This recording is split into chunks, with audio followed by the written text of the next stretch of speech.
Bienvenue à toutes et à tous. Aujourd'hui, on part en exploration dans le monde des fonctions. Et plus précisément, la fonction carré f de x égale x carré. On va regarder comment des opérations toutes simples, comme ajouter un nombre ou multiplier, peuvent transformer son graphique. L'idée, c'est de décrypter un peu ce langage visuel en s'appuyant sur les documents qu'on a étudiés. Oui, c'est exactement ça. On part de cette courbe très connue, la parabole, qui vient de x carré. Et notre objectif, c'est de voir comment l'addition ou la multiplication par une constante la modifie. C'est un peu comme apprendre à lire, mais lire les maths visuellement. Parfait. Alors commençons par la base.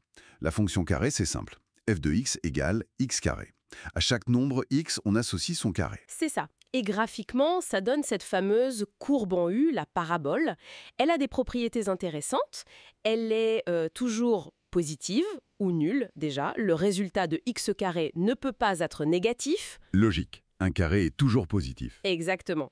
Et puis, elle est parfaitement symétrique par rapport à l'axe vertical, l'axe des ordonnées, parce que moins 2 au carré, ça fait 4, et 2 au carré, ça fait 4 aussi. C'est la même chose pour f de x et f de moins x. D'accord. Et les sources insistent sur un point. Attention à ne pas confondre x carré et 2x. Par exemple, 3 au carré, c'est 9, mais 2 fois 3, c'est 6. C'est pas du tout pareil. Ah oui, c'est une confusion classique, mais la distinction est vraiment fondamentale. Faut bien garder ça en tête. Bon, maintenant, si on commence à jouer avec, qu'est-ce qui se passe si on ajoute une constante? Disons x carré plus 2 ou x carré 7, comme dans les exemples. Alors là, c'est assez intuitif en fait. Ajouter une constante k, donc faire f de x plus k, ça provoque simplement un déplacement vertical du graphique.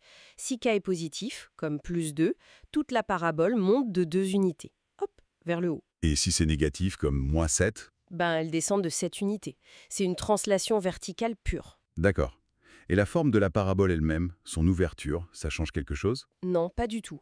La forme reste strictement identique. C'est juste comme si on prenait le dessin et on le faisait glisser vers le haut ou vers le bas sur la feuille. C'est clair. Ça marche pour l'addition. Maintenant, la multiplication. Si on multiplie x carré par un nombre k. Les documents donnent des exemples comme 0,5x carré, 2x carré et même des négatifs. Moins 0,5x carré, moins 2x carré.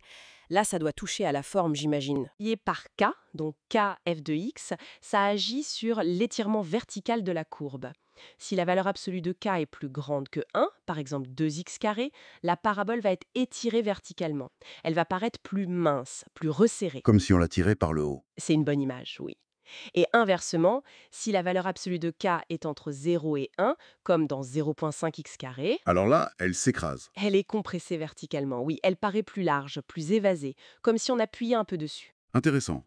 Et alors le cas où k est négatif, comme moins 0,5x carré ou moins 2x carré, ça fait quoi? Ah, le cas négatif, c'est crucial. Ça fait deux choses en même temps. Premièrement, ça inverse la parabole. Celle qui s'ouvrait vers le haut va maintenant s'ouvrir vers le bas. C'est une réflexion par rapport à l'axe horizontal, l'axe des abscisses. Ah oui, carrément. Carrément une inversion. Exactement. Et deuxièmement, en plus de cette inversion, il y a toujours l'effet d'étirement ou de compression verticale, selon que la valeur absolue de k est plus grande ou plus petite que 1. C'est fou.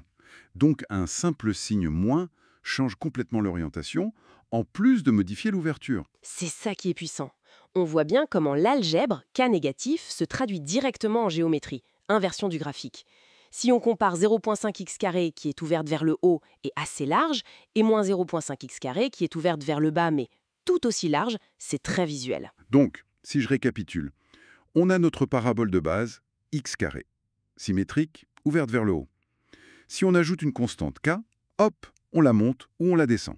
Translation verticale. C'est ça. Si on multiplie par k, positif, on l'étire k1 ou on la comprime 0k1, verticalement. Oui. Et si on multiplie par k négatif, non seulement on l'étire ou on la comprime, mais en plus on la retourne vers le bas. Voilà, c'est une excellente synthèse. On a en fait une sorte de boîte à outils très simple, additionner, multiplier, qui permet de générer et de comprendre toute une famille de fonctions à partir de x carré. Et ça permet de prédire l'allure du graphique sans avoir à tout recalculer point par point. C'est ce lien direct entre la formule et le dessin qui est fondamental en analyse. C'est vrai que ça rend les choses beaucoup plus visuelles, plus intuitives, que de juste manipuler des formules. Tout à fait. Et ça nous amène naturellement à une réflexion pour aller plus loin. On a vu comment décaler verticalement, comment étirer ou inverser. La question suivante, c'est comment pourrait-on combiner tout ça? Peut-être même ajouter un décalage horizontal pour pouvoir placer et modeler notre parabole exactement comme on veut dans le plan. Pensez à cette forme générale, quelque chose comme ax moins h au carré plus k, et comprendre le rôle de chaque partie, c'est vraiment une étape clé pour maîtriser ces fonctions. C'est une belle piste de réflexion pour continuer l'exploration.